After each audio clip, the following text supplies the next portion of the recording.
panjenengan tasih midhangetaken Radio Suaka 107.7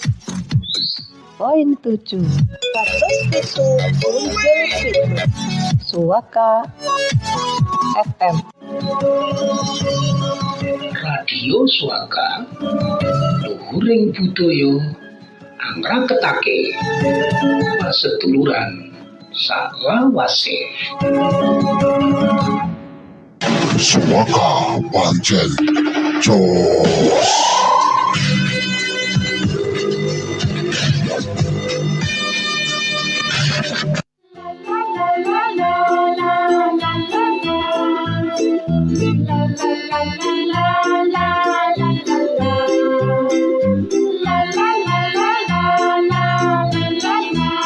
Assalamualaikum warahmatullahi wabarakatuh. Sugeng enjing anak-anakku kabeh. Sugeng enjing.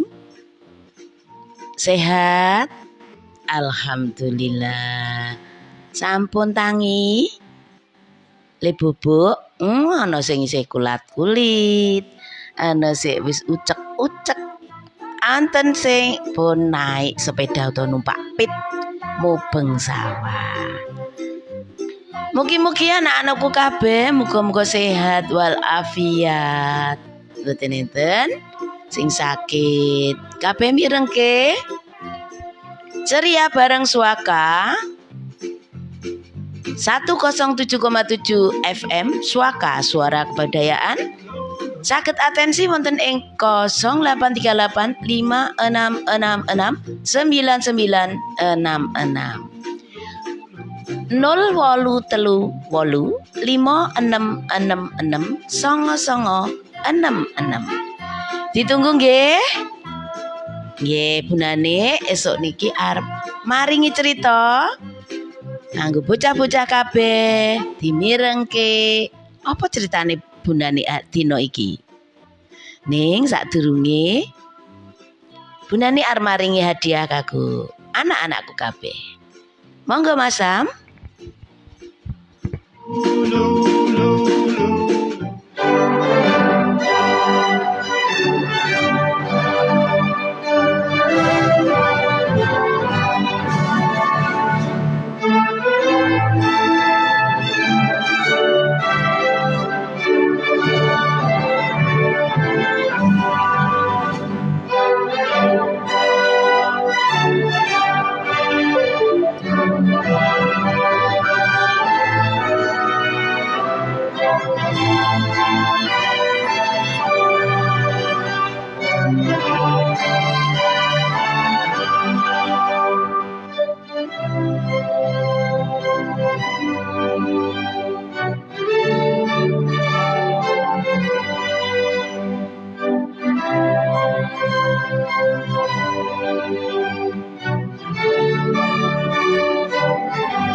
Ceritane bunane esuk iki kanggo anak-anakku kabeh.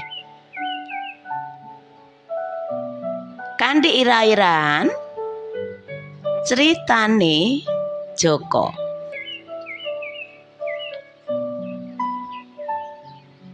Kaserat dening Nani Triyono.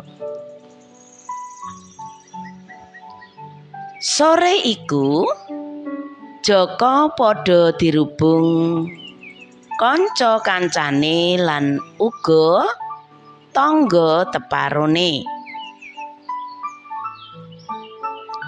Kabeh padha pengin krungu Pengin ngerti kepiye ceritane Joko ditimbali Pak Camat?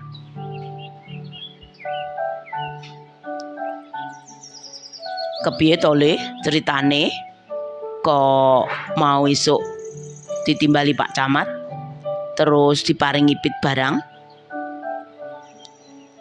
Ngendikane Pak Desastro marang Joko ing sore kuwi. Iya Le, mbok ya cerita kene ben kabeh. Sedo lenggah nang kene iki preso, mireng apa sing tok temoni wingi kuwi. Pak Karmen uga ngendika karo Mesem. Nggih, Pak D, Mbok D, kanca-kancaku kabeh. Kula tak cerita. Sami dimirengke nggih.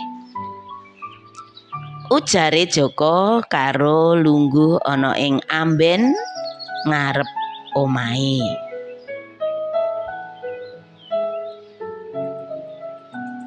Ceritane Joko kaya mangkene. Awan kuwi Joko lagi leyeh-leyeh lungguh ana ing pang wit pelem pinggir dalan kang sepi. Ing kono arang-arang ana wong liwat. Joko seneng lungguh ing papan iku merga isis lan iso ndelok sesawangan ing ngisor kang katon apik lan asri. Omahe Joko kuwi ana ing pucuk gunung cedhak Suralaya. Papan kang sepi adoh omah lan isih akeh panggonan kang kaya alas. Ora ana sing manggoni. Merga sepi lan krasa isis mau, Joko seneng lungguh ana ing dhuwur wit pelem. Ana ing pangi. Angin sumilir marake ngantuk. Selier-selier. Lagi lier-lier arep turu, mripate kriyip-kriyip. Dumadakan Joko wiruh ana truk liwat nggawa kewan. Apa ya? Waduh. Kae mau apa? Batine si Joko. Kok kaya ana manuk warna putih kaya betet. Ana munyuk. Wah, terus apa meneh ya kae mau? Batine Joko sinambi namateke truk sing liwat mau. Amarga rada banter, Joko ora iso wiruh kabeh kewan sing ana ing dhuwur truk. Gage Joko mudhun saka wit pelem. Mlayu nututi truk mau. Ngetutke ana ing mburine.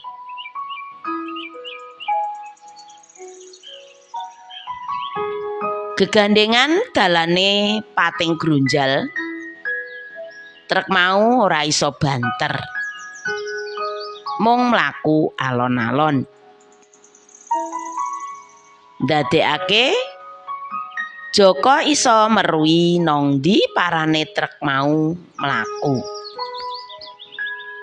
Kanthi sesideman, kanthi meneng-meneng dedelikan, Joko terus ngetutke truk mau mlebu ana ing alas cilik. Turut dalan Joko nyebroti godhong apa wae sing ditemoni, dibuang ana ing dalan sing diliwati. Pikire Joko, mengko aku ndak bingung nek ora ana tengarane leh ku arep metu.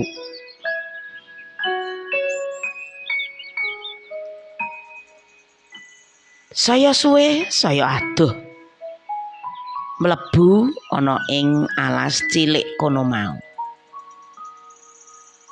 Joko mlaku timik-timik ngetutke truk mau. Truk mau mlebu ing panggonan kang sepi lan akeh wit-witan gedhe. Joko mandeg sedhela anggone ngetutke. Amarga truke mau uga mandeg. Depepel ana ing ngisor wit ringin gedhe. Joko namatake truk mau ana apa wae. Dumadakan ana pawongan kang gedhe dhuwur, brengose kandel, menganggo sarwa ireng, nganggo kacamata uga ireng, medhun saka truk. Weh, ana Pak Brengos. Batine si Joko. Pawongan iki mau banjur mlaku tumuju omah lawas wis elek ning katon resik. Kaya ana sing manggoni. Pak Brengos iku mau banjur ndodhok lawang ping 3.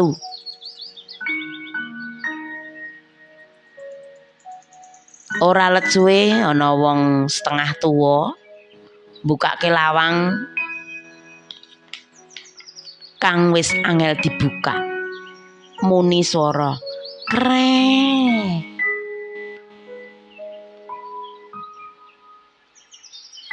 Pak Brengos lan wong sing saka njero omah mau banjur tumuju ana ing truk. Saperlu ngedunake gawan sing ana dhuwure.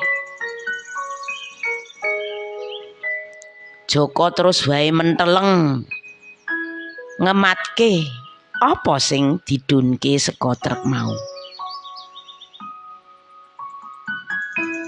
Pisanan ana kotak saka strimin, jerone ana munyuk. Digawa mlebu ana ing omah kono mau. Sing ping pindho ana kaya manuk betet. Wulune putih, cucuke kuning. Joko we durung tau wiruh kuwi manuk apa.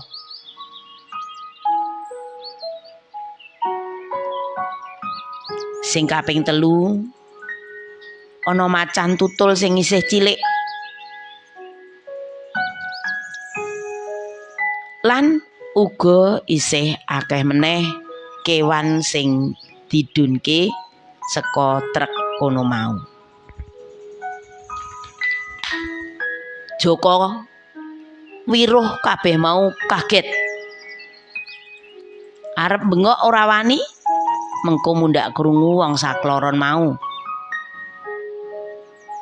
Lambene ditutupi. Lamat-lamat Joko krungu. Pak Brengos kondo karo Pak Tuwa. Yen sesuk awan jam 12 arep ana tamu sing saperlu njupuk kewan-kewan iku mau. Ojo nganti ana wong sing ngerti ya, Pak. Ngendikane si Pak Brengos. Nggih, Pak. Mangke kula ngatos-atos kok. Ojo lali dipakani. Nggih, Pak. Mengke kula pakani. Ajenge sesuk-esuk kewane ketok seger lan bregas. Sakwise krungu omongane wong sakloron iku mau, Joko timik-timik alon-alon banjur metu saka pandelikane. Basan rada adoh lan dirasa ora bakal ana wong wiruh. Joko banjur mlayu buanter sipat kuping kaya wong diwiak macan. Menggih-menggih. Ambekan ping 3 mlayu meneh.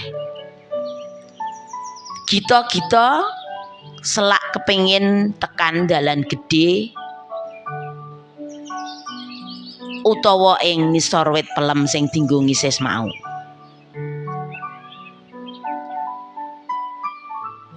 Tekan wit pelem sing dienggo ngisis mau, Joko banjur leren nata ambekan. Sejatine ngelak banget ning ra ono banyu setitik-setitik. Joko banjur sendi-sendi ana ing wit pelem mau karo batin. Wah, nek kok ngene iki aku kudu matur Pak Polisi atau Pak Lurah ya iki. Gawat iki. Piye yo carane? Aku bisa tekan kantor polisi apa kantore Pak Lurah? Ora gantalan suwe Joko banjur melayu buanter meneh. Ben gelis tekan kantore Pak Lurah utawa kantore Pak Polisi. Ing pinggir dalan gedhe Joko nyegat wong sing liwat sing padha numpak motor. Tangane depaplang. Pak, mandeg riyen. Montor siji sing dicegat Joko ora mandeg. Pak, mandeg riyen. Nomor 2 uga terus buanter ninggalke Joko. Joko wis gelo. Atine semplah.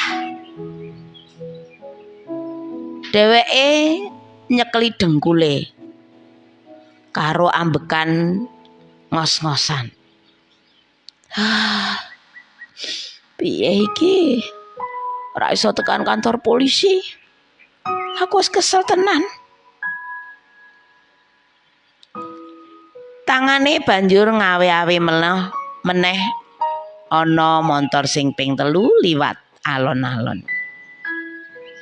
Montor iki banjur mandeg.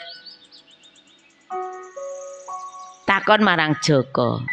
Ngopo Le? Kok sajak penting? Kok sajak kesel? Arnyang ndi? Pitakone Pak De Mardi karo mandeg ngarepe Joko. Joko ngelek tumulin jawab. Kula nunuh tajeng teng kantor polisi. Cepet nggih Pak De. Lah, kok sikek? Gek napa? Kok ndadak ning kantor polisi barang?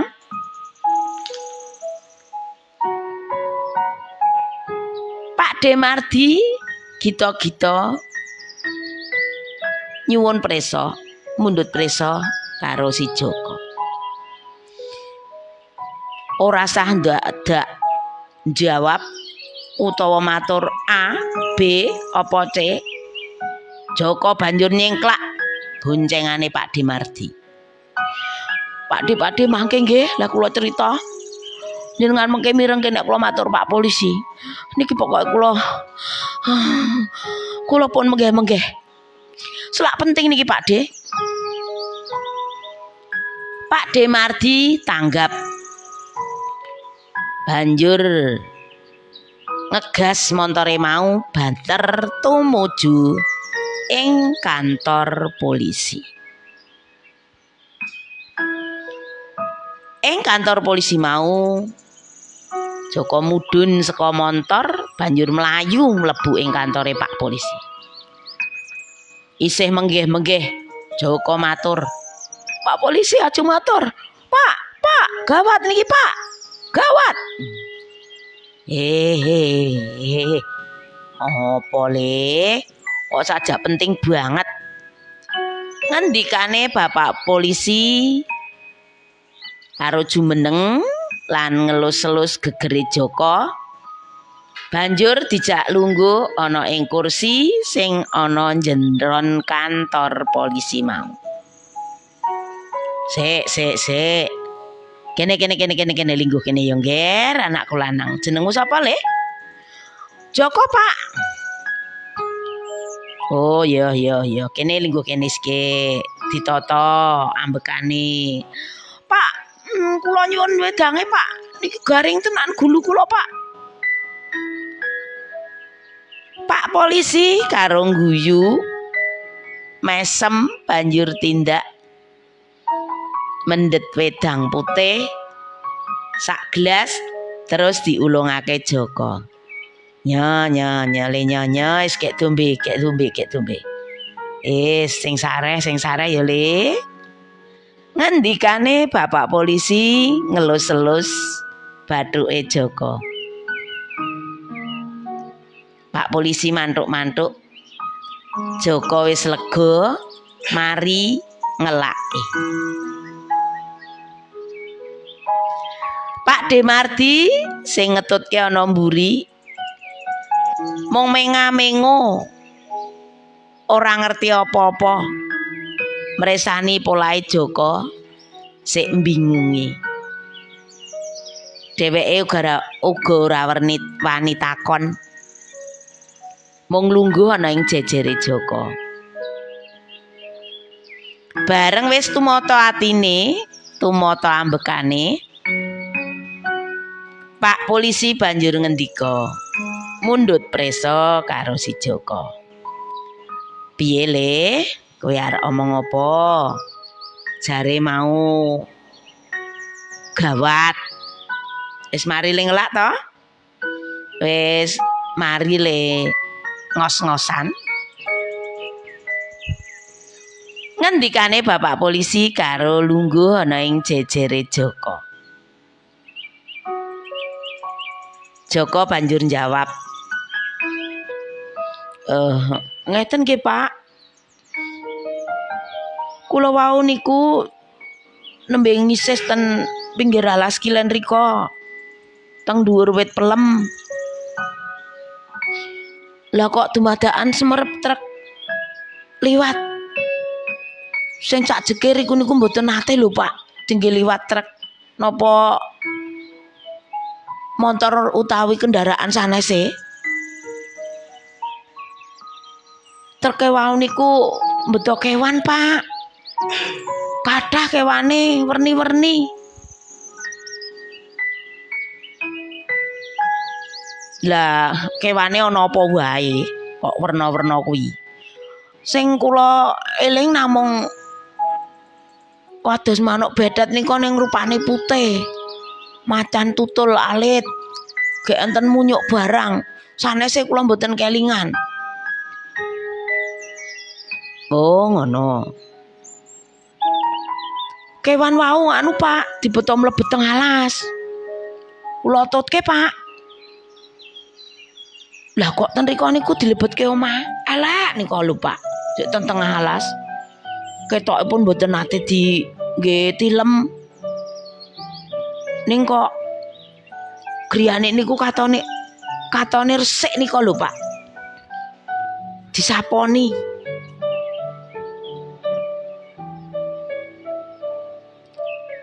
Lah ten mriku wonten bapak-bapak sik nenggo. Sopir truk niku brengosen. Tiang kalih wau terus ngedukke kewan-kewan saking truk wau dilebetke griya. Elek wau. Lan sik brengosen niku wau ngendika nek benjang jam 12 kewan-kewane wau ajeng dipendhet tiang. Bapake sing lenggah ten griya niku gak nyiapke kan makani. Ngoten niku Pak.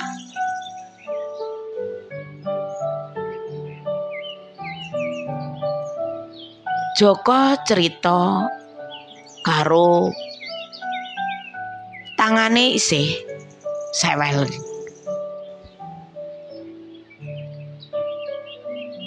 Wah, lah gek Dok. Arep didol apa ya kewane mau? ngendikane Pak Mardi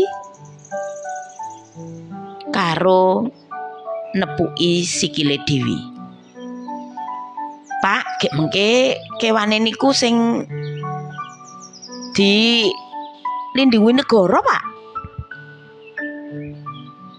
Pak Mardi ngendika meneh. Pak polisi sing lenggah ana ing jejere Joko mau banjur ngendika, "Le, nak kulanang Joko, nunggu sedelo ya. Aku tak rembukan karo Pak polisi kene kabeh kanca-kancaku. Piye le arep nangani perkara iki. Lungguh sik ben temoto atimu ya, Pak. Nyun ngapunten ditenggo larene niki." "Siap, Pak polisi." Pak Mardi jumeneng karo hormat marang Pak polisi. Joko banjur sendi-sendi ana ing kursi mau. Katon lega banget atine. "Nggih, Pak, kula tenggoten mriki," ujare si Joko karo mesem. Pak polisi sing ana kono mau banjur padha tindak mlebet ana ing ruangan pangandikan bebarengan Pak polisi sing tiket dina kuwi. Ana piyayi papat.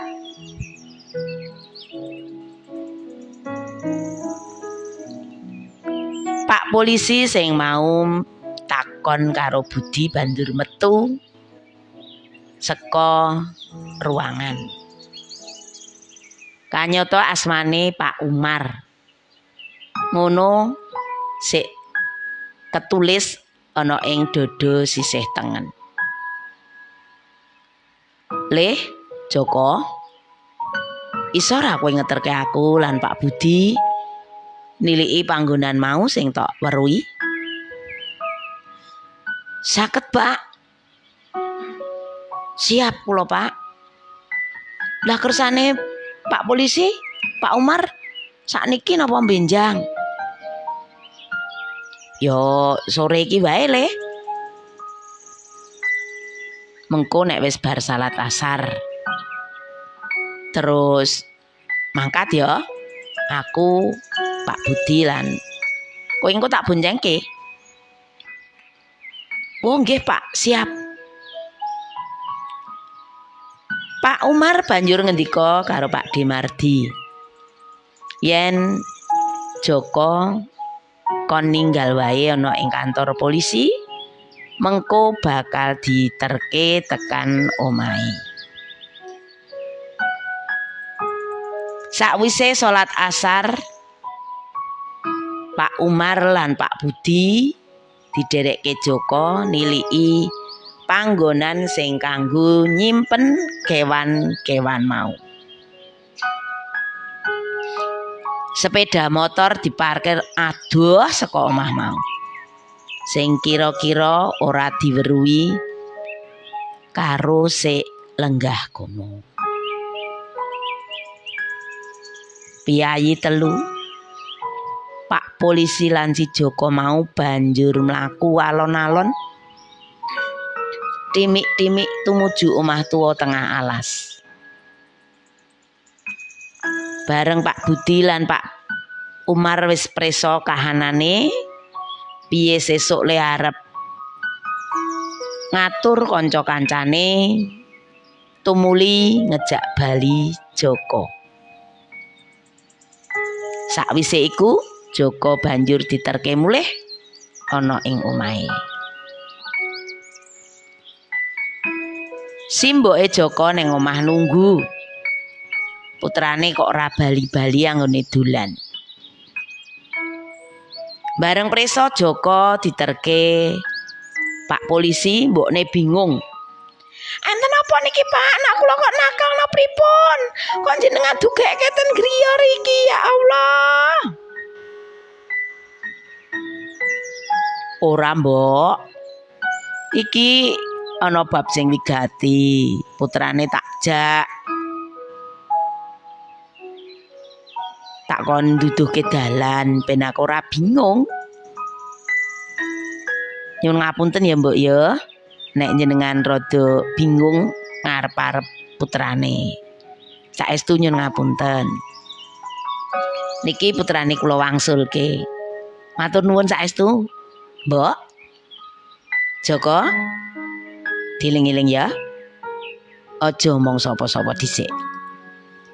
Ngendikane Pak Polisi karo nyuwun pamit karo Mbok Minah, Mbok Nejoko. Nyuwun ngapunten nggih Mbok, kula ajeng wangsul riyin. Oh nggih Pak, matur nuwun. Anapa ta le sak janjane? Kok le nyubriani?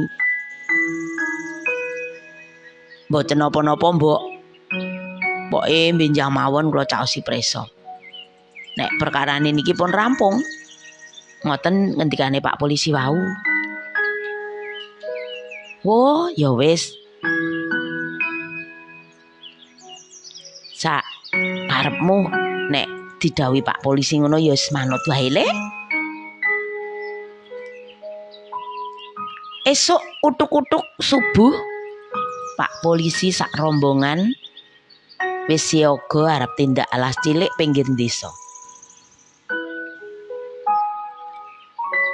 Pak Polisi sing cacahe 10 kuwi mau banjur ngepung omah tengah alas mau tanpa dingerteni sik turu ana ing kono. Kanthi sesideman ndelik-ndelik Pak Polisi meresani. Nunggu omah mau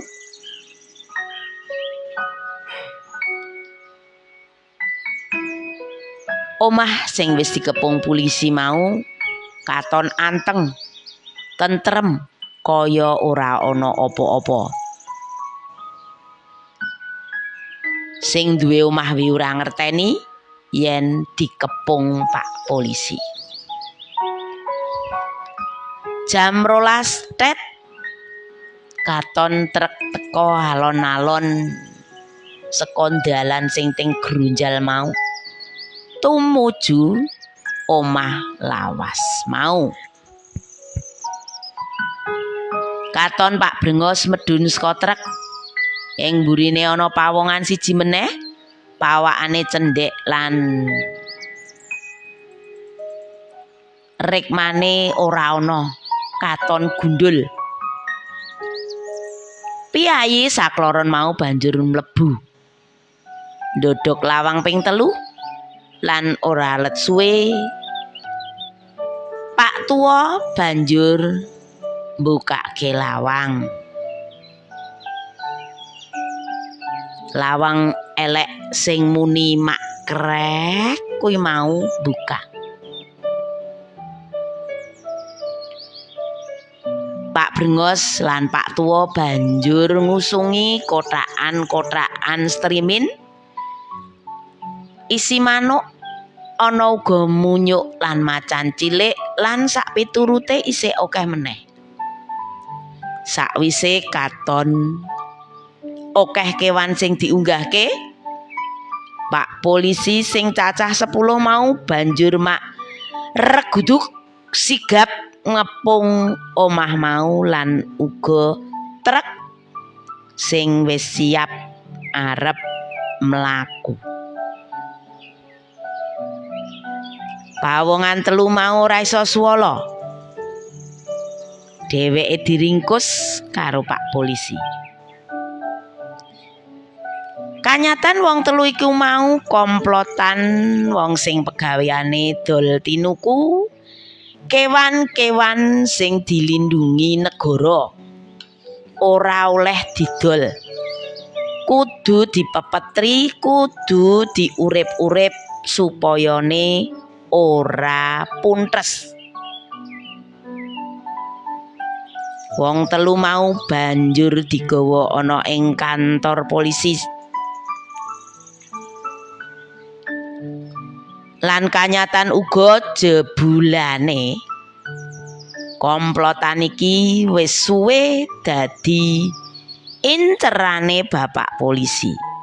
Digoleki suwe durung ketemu.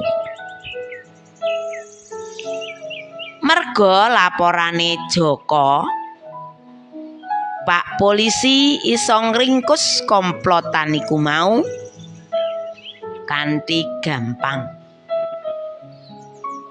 Mula esuk mau Joko ditimbali Pak Camat lan uga Pak polisi, banjur diparingi bebungah pit kanggo sekolah. Uga diparingi sepatu, tas, buku lan sak panunggalane. Joko katon bungah lan seneng nampa bebungah saka Pak polisi lan Pak Camat. Ngoten niku Pak D, Mbah, kanca-kancaku kabeh. Ceritaku dina iki mergo wingi aku nduduhi Pak polisi ana penjahat. Terus aku diparingi pit.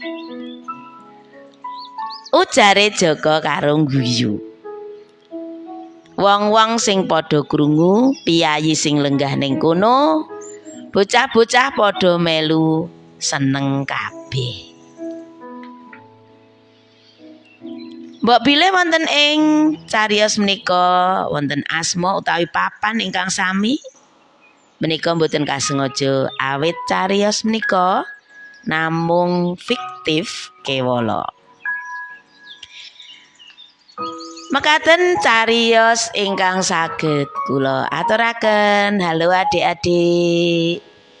Remen ceritane Bu Guru, asik nggih, seru nggih. Iya, ceritane Joko Kanyata. Bocah kang lantip. Lantip niku napa pinter. Nggih, lan uga tanggap. Kok wiruh sing nyubriane. Nggih to, kok kaya ana sing rahasia. Terus diaturke marang Pak polisi. Jadi Joko iki mau lantip lan pinter. Terus matur ning Pak polisi. Nah, katentreman lan uga napa pekejahatan niku sareng-sareng dijaga masyarakat, Pak polisi lan ugi awake dhewe kabeh. Dados mboten sawedi matur karo Pak polisi utawa ten kantor kelurahan, Pak Duko menawi utawa nemoni barang-barang sing marake mboten tentrem. Ana wong maling, nggih, ana wong ngapusi. Niki diaturke Pak Duko, Pak polisi, Pak lurah mboten napa-napa. Lan yakin menawi piyambake sedaya badhe mbantu awake dhewe kabeh. Lan awake dhewe kudu mencintai, tresno, melu nguri-uri, melu ngurip-urip, njaga lestarine kewan, wit-witan lan uga liya-liyane supaya tetep lestari ing bumi Bantul, bumi Ngayodya, bumi Indonesia. Mengkaten nggih lare-lare anakku kabeh ceritane Bundane dina iki. Isine wose nasihate utawa pituture kanggo bocah-bocah kabeh. Matur nuwun, sampun mirengke ceritane Bunani. Pengen mirengke tembang dolanan? Oh nggih, wonten pitik tukung, Mas. Monggo. Pitik tukung kanggo bocah-bocah kabeh.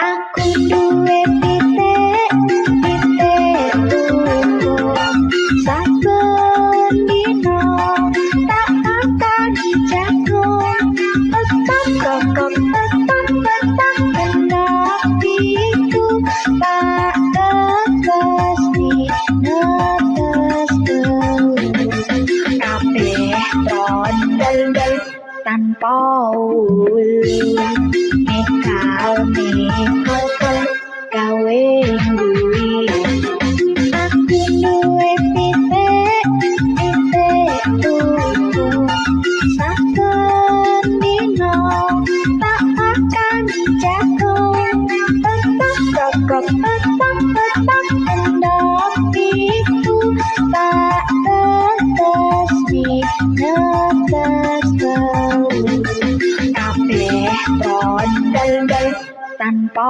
ulu mikal gawe ngui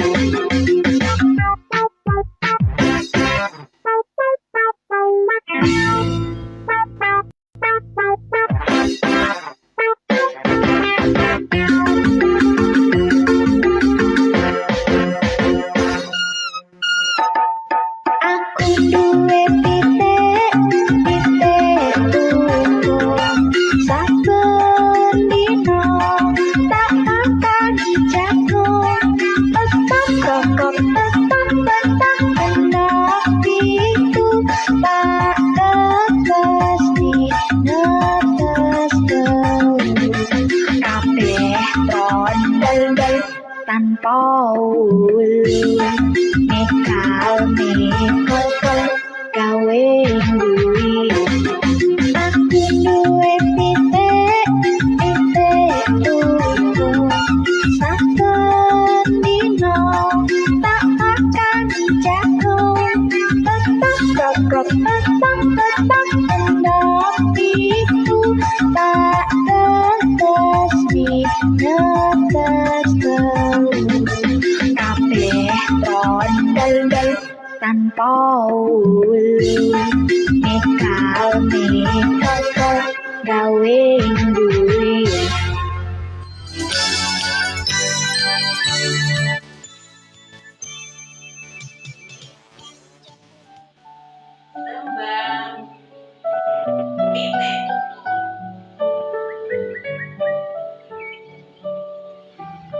Tegesipun pitik tukung. Nah niki tembang sinten mriku dolanan niki ngenalke kanggo bocah-bocah kabeh ana sik jenenge pitik tukung. Pitik tukung kuwi ora duwe wulu.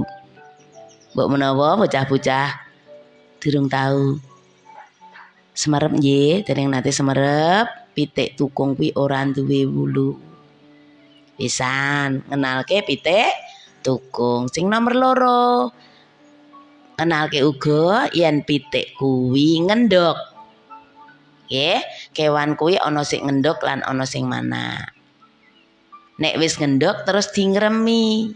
Nah, niki ngenalke niku nggih.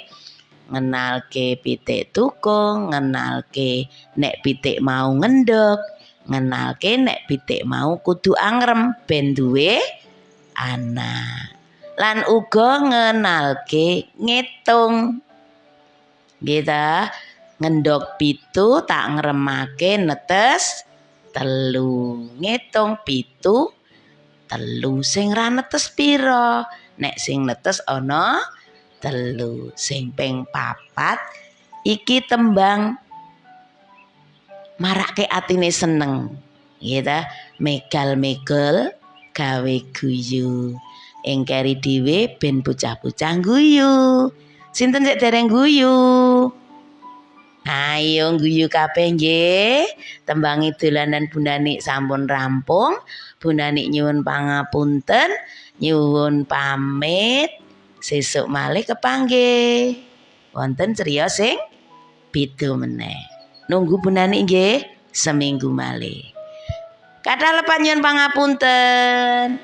Sugeng enjing. Assalamualaikum warahmatullahi wabarakatuh.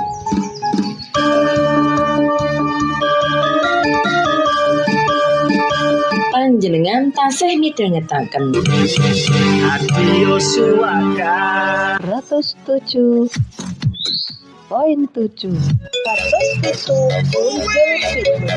Suaka FM.